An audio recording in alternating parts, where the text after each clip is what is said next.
Three Musketeers. And I think this is the exact same bands we saw from the first matchup between these two. Pump can steal a win because of a really skewed deck matchup. I think it's worth it to take those risks. Yeah, so here we go. Both players finally decided what they were going to play. I mean, this is a very high-stake matchup. Oh, yeah, I'd be thinking about it for a while, too. Yeah.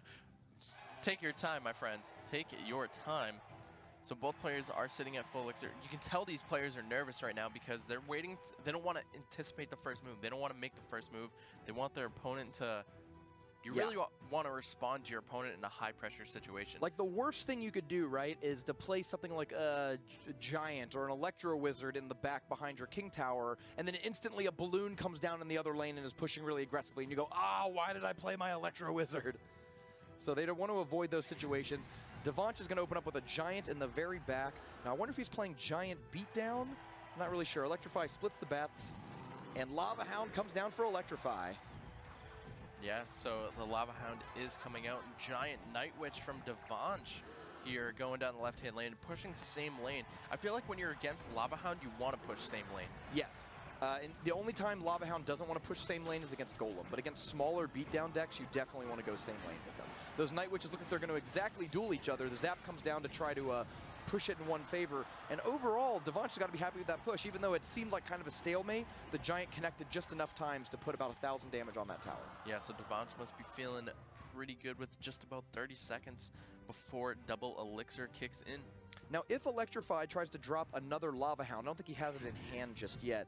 Okay, well, so good news for Electrify.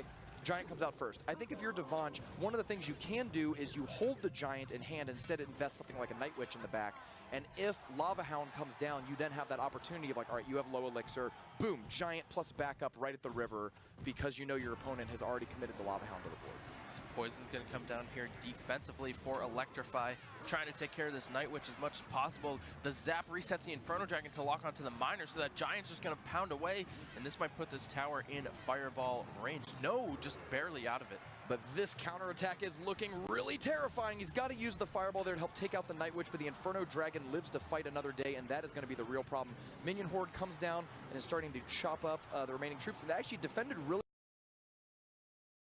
well for Devansh. He hardly took any damage, despite at the river, there was like more than 10 elixir all coming across the bridge. Great defense. It was an absolutely beautiful defense right there, and great deck choice from Devansh. So he is going to be able to take game number one, barely taking any damage on his own towers. And extends his win streak over Electrify to 3 games in a row. Electrify has looked really strong in this tournament, defeating every opponent put in front of him in pretty, impressive fashion. But it is Electrify who has a really hard time with Devansh. He didn't even get his tower down to under 1,000 health, and I feel like no matter what the deck... Very popular nowadays. Yes. Nowadays. All right, so Devansh and Electrify, maybe in the second to last game of the entire tournament. The live viewers are starting to pop in. I know that both players have a decent amount of fans that would probably like to watch them play live here. Both players, again, leaking elixir at 10 because they don't want to make the first move. We saw Devansh make the first move, a pretty risky play of Giant behind his King Tower, and ended up working out for him. We'll see who decides to jump off, take the first play this time. Yeah, I wonder if Electrify is going to go back to his more control-style deck now that we've seen Devansh kind of bringing out a heavy beatdown play.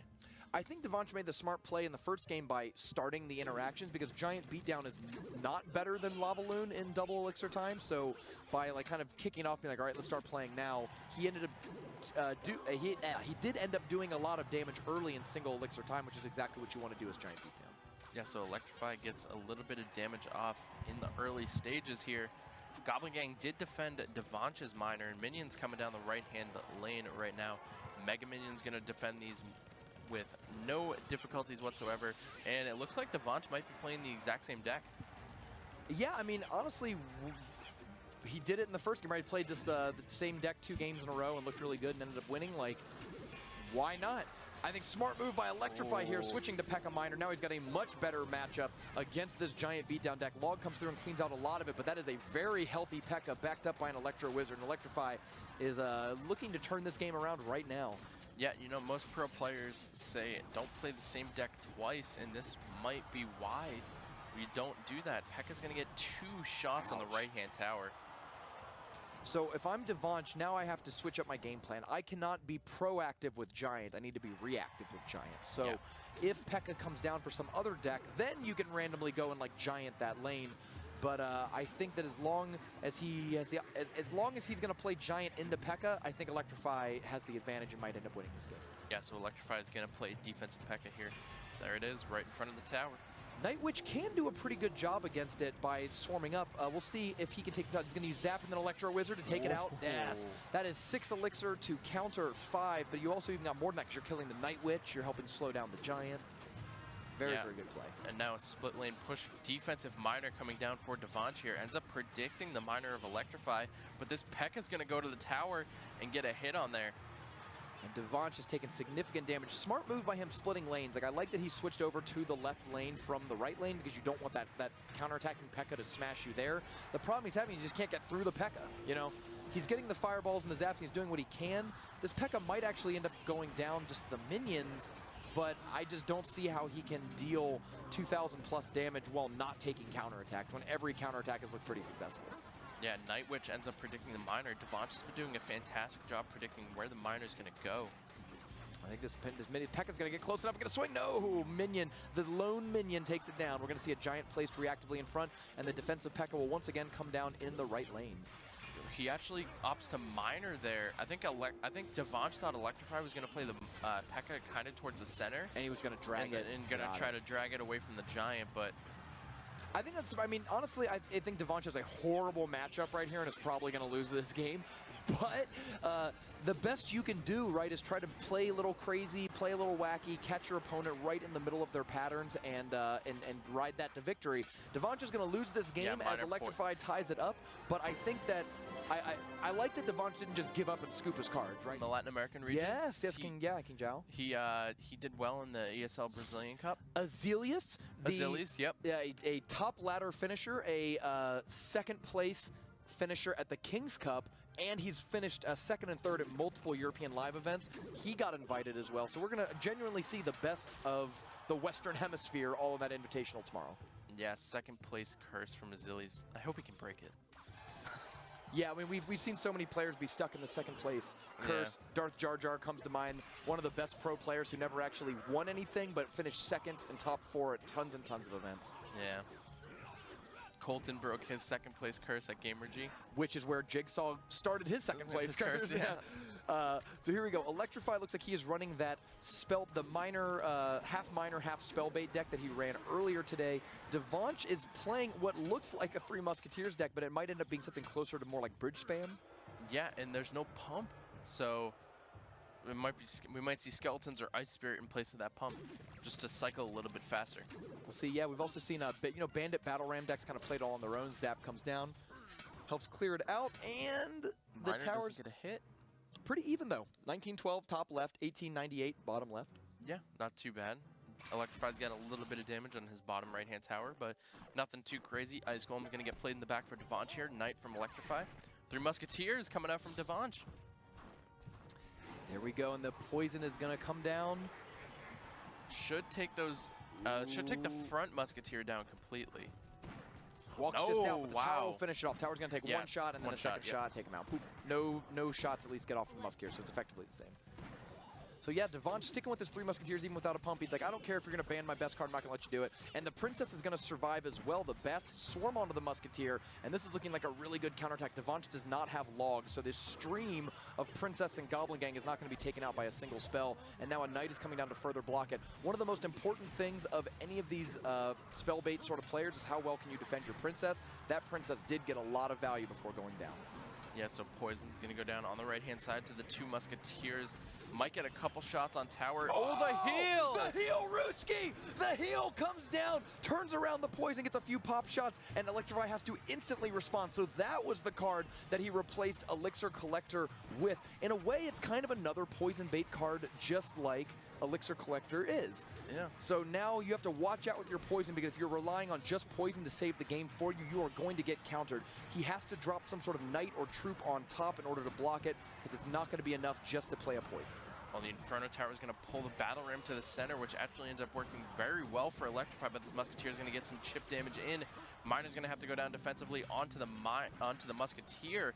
Minion Horde coming in. Princess is going to come down in the Heal. center. Yes, there it is. I was going to say the Princess is not enough. The heal comes out just like it. I mean, if he zapped it, you heal. Princess comes down, you heal in the middle to force the Princess to a few more shots. Now here, it's not over yet. Devanch does have Miner, but Miner's zap is not, you know, guaranteed ton of damage. So we're going to see how this plays out. There is an opportunity for Electrify to turn this around. Yep, Poison's going to end up going down to the Musketeers on the right-hand side. Miner's going to come down to try to predict, and it does not.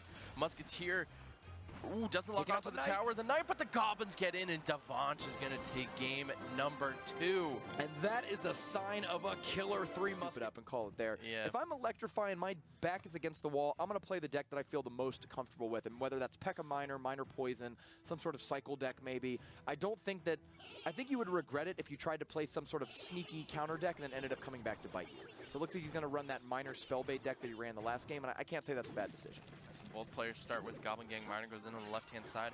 For Electrify, he's going to get some decent chip damage. Zap's going to go down onto the minions. Gets a few hundred points of damage early on. Devanch looking to counterattack, gets his Miner up to tank for the tower and see what these 2 little minions can do. Electro Wizard takes him out and starts to slow down the Miner, and these towers are looking pretty even on the right side early on. Yeah, Tombstone coming out from Devanch. This might be a Lava Hound. Oh, good Lava call. Hound Lava Miner. Miner. Yeah, it looks a lot like a Lava Miner deck to me so far. And Electrify And there it is is. playing the P.E.K.K.A. Miner Ooh. deck, and this could be a tough matchup for him as Devanch is going to fly right over. That P.E.K.K.A., tall as she is, will never actually hit the Lava Hound. She might be able to jump a little bit. Yeah, we got to get her a springboard card or something. And here comes the Inferno Dragon. Now, if they can clear out the bats, just like with that Zap, now it's Ooh. locked on. This is going to hurt really bad. Electrify is going to find himself at a pretty big disadvantage early. No, Zap resets the P.E.K.K.A., and just like that, P.E.K.K.A.'s looking pretty healthy, getting closer to the tower. The Lava Hound does not do too much as both of their defenses essentially play it to a draw. Yeah, the Miner's going to get a decent amount of chip damage on the backhand side of that tower, but Electro Wizard coming in to push. It's going to get 1 bolt onto the tower, doing 96 per bolt. It might get another shot in there. No, it doesn't. And Devanch pushes his damage lead to about 400 damage as we close in on double elixir time. Now, there is no balloon in this deck. I think if this was Lava Loon, Electrify could pack it up and go in. But without balloon in the deck, he actually does have a lot more opportunities to defend. Just the Lava Hound alone isn't too terribly scary. Electrify is going to start split pushing. He's purposely going down the opposite lane. Might even just let that tower go down to the Lava Hound or only half defend it, but put a lot more of his energy into trying to push this P.E.K.K.A. attack through. Yeah, the Mega Minion is going to go down on the left-hand side. Bats come down to defend against the Lava Hound, but it's going to get zapped away. Ooh, Ooh, Miner the was too Miner was, slow. yeah. So the zap is going to come down. It's actually going to retarget the Inferno Dragon onto the Miner. Miner's going to come down to tank for the Hound here. Tombstone to distract that P.E.K.K.A., and this is not looking good for Electrify. The Lava Pups are about to come out. The Miner goes down, though, and the Pups quickly get eaten up by the Mega Minion and the Spear Goblins. Poison comes down to weaken that counterattack so that the P.E.K.K.A. doesn't have too much support behind him. Miner pops up right behind for Devanch to help lower that tower even more. Tombstone's going to pull the P.E.K.K.A. towards the middle, but Mega Minion locked on is looking good. Yeah, the Mega Minion locks onto the tower for 3 shots. Poison's going to come down. This might be the push Electrify is looking for. That P.E.K.K.A. is going to distract some of the Goblin Gang, but the Mega Minion is taken down. Does take down the Inferno Dragon, though. So Electrify trying to do his best to counterattack here. Slowly but surely, Devanch is pushing his damage lead a little further up, gets it down to around 500, 600. Will he be able to stop it? The Zap comes down. Lava Hound goes into block, though, and it's going to be pushed forward by the minions. Ooh, Goblin Gang Great. predicts the Miner placement. Mega Minion, he was trying to take down this Lava Hound as fast as possible. Zap goes onto the tower. One of the Lava Pups locks on. Wow, it's going to This be might be doing 1 HP. Devanch! Devanch! He finishes the matchup 3-1, and he is going to the World Finals. India and its billion residents Wow. are all going to London. Devanch of Nova Esports has secured his spot, locking up a $6,000 first place prize today, guaranteed another $7,500 or more, and he has the opportunity at Worlds to take home the $150,000 grand prize. Dominating performance.